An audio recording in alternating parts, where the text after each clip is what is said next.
Hello, everybody. Welcome to a new episode of your PennyWise podcast. I'm your host, Teri Barr from Lee Enterprises. Glad to have you here with us today.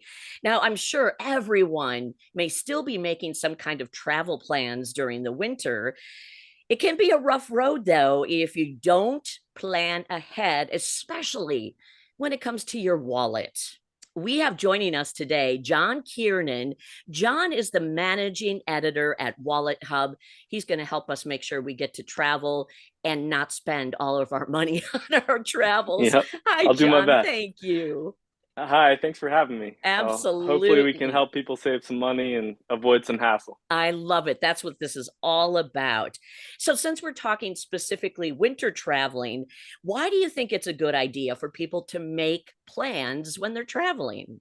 For sure. It's always a great idea to make plans when you're traveling because waiting simply limits your options for everything from your airfare to how you pay for your travel, where you can go, your time off work, everything like that gets limited when you wait. And generally, rash decisions are not conducive to saving money. So you generally kind of pay what you have to pay when you're up against the wall. But if you Yeah, can start early, you are in a position of power. You can choose the best deals available.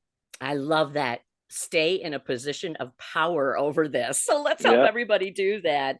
We have 5 winter travel tips, and I'm going to ask you about the first one. Sure. Choose your credit card wisely. Why does that matter?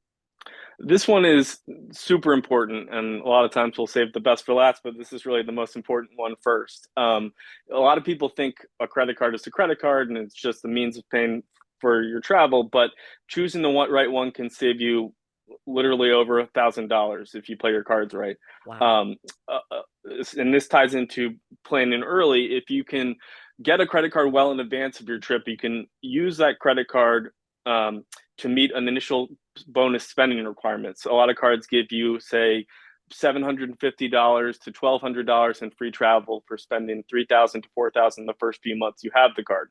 Okay. So if you get the card early enough, you can use that bonus amount to pay for your travel. Everyone loves free travel. Alternatively, if you're looking at things a little later in the game, you can use your travel spending to meet the spending requirement for a card you might not ordinarily qualify for the initial bonus fund. So if you don't ordinarily spend $4,000 in 3 months, but you're planning a big trip that would allow you to get there, this is a great opportunity to really subsidize that in a significant way. Oh, Um, that's brilliant, actually. Yeah.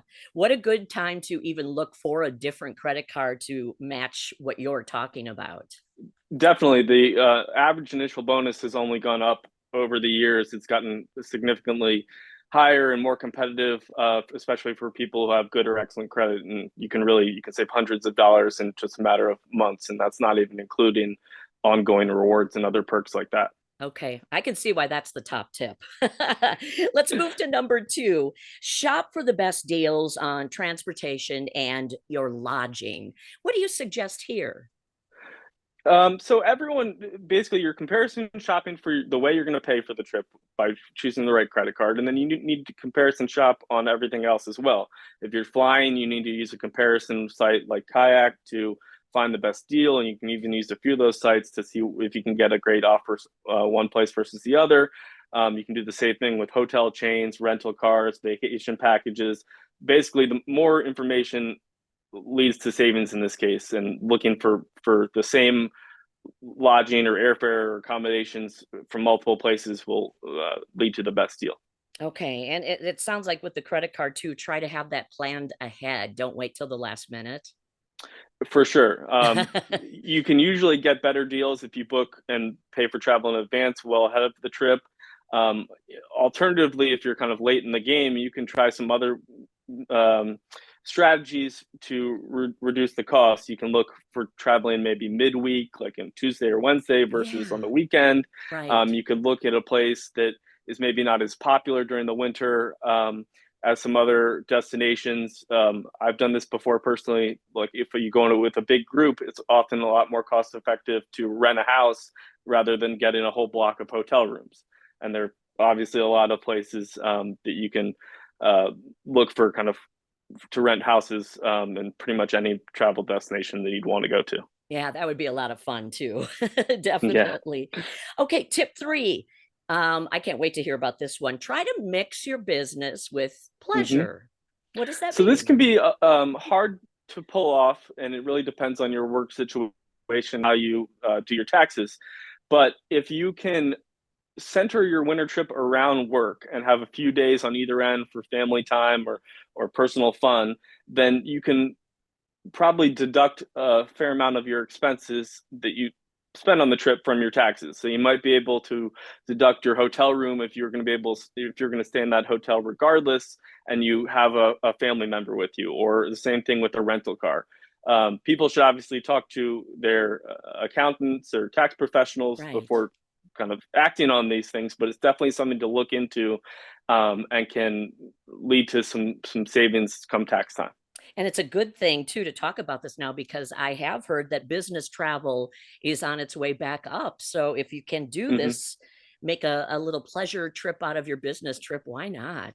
Sure. And a lot of people have jobs these days that they can do from anywhere or that lend themselves to travel. So if you're, for example, a social media influencer, maybe you go somewhere with a nice ski slope as a backdrop, and that could potentially work out with some deductions.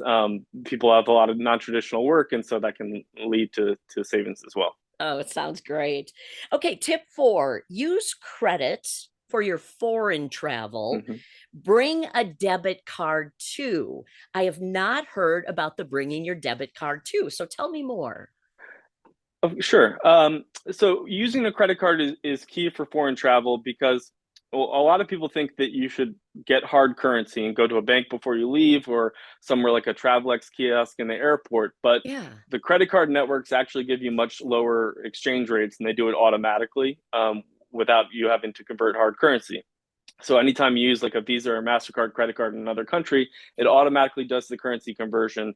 And if you have a credit card with no foreign transaction fee, you're looking at saving about 7% on average versus converting hard currency to bank or credit union, and Wow. about 9 to 10% versus airport kiosk. So planning ahead here and making sure, okay, I'm going to get my credit card and use it for most of my foreign spending, it will save you a lot more relative to getting hard currency. It Yeah. also reduces the risk of fraud because you're not carrying around money that could get pickpocketed, and in that case you're out the money. With the credit card, if it Right. gets stolen, the credit card company can send you an expedited replacement, and you wouldn't be held liable for any of the fraudulent charges. Yeah. Now, the reason we recommend bringing a debit card too is that you're not going to be able to pay for every single thing with a card when you're abroad. You're going to need cash eventually.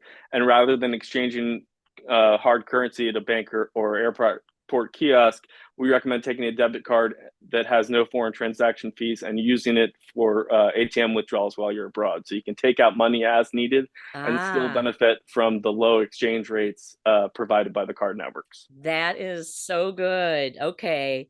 Totally makes sense. And I really like that one with the credit card and the debit card. Thank you for that one. Of course. Yeah. Okay. So the last tip is let your card issuers know you are Mm-hmm. traveling. Why should we do this? So this can seem like it's unnecessary, and to be honest, in a lot of cases, it is. So many credit card issuers, including American Express, Bank of America, Capital One, and Chase, they say you don't really have to notify them when you're traveling because they have Hmm. sophisticated enough internal mechanisms to detect whether it's fraud or whether it's really you in a different area. Oh, But some other issuers say it's not required to notify them, but they recommend it because a lot of times when you're in an area that's unusual for your spending patterns, it will look like fraud to the credit card issuer. And so they could um, temporarily, temporarily suspend your account thinking it's fraud until you contacted them. And that can be a real hassle when you're in an emergency situation, especially, or if you're traveling and you need to make whatever payment you need to make. So it's definitely a good idea to let them know ahead of time, yeah. even if they say they don't require it, just so you don't have any issues. And this is also another reason why having a backup payment method, such as a debit card from a different bank or credit union, can be helpful because if your main payment method gets suspended, you can use the other one while you're working it out. Ugh. Absolutely. I can vouch for this one too. I had this happen a couple of years ago. And whenever I tried to make a purchase, yeah, the credit card company Yeah. called and would say, "Is this really you? You need to let us know." Hmm. And once you did that, yeah, it took a little while, but then at least you knew you were protected and you could use your credit card again. But I think after that lesson for me, I would do it ahead of time, let Yeah. them know.